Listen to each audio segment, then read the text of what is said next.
So spring a time of renewal. Blooming flowers and yes, allergies. Here are 3 allergy-safe houseplants. Share this with your allergic friends.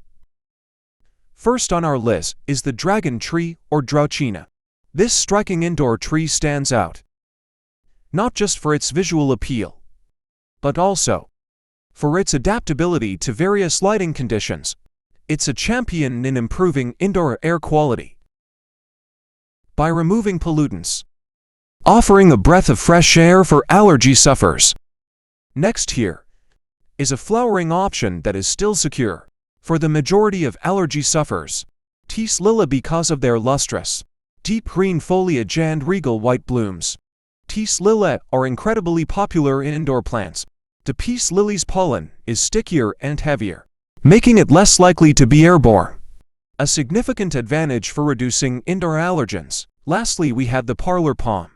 This elegant plant adds a splash of green with its fountain-like foliage, requiring little upkeep and thriving in medium light.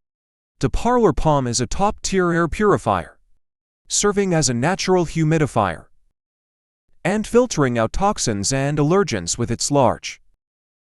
One will you choose? Let me know. Thanks for watching.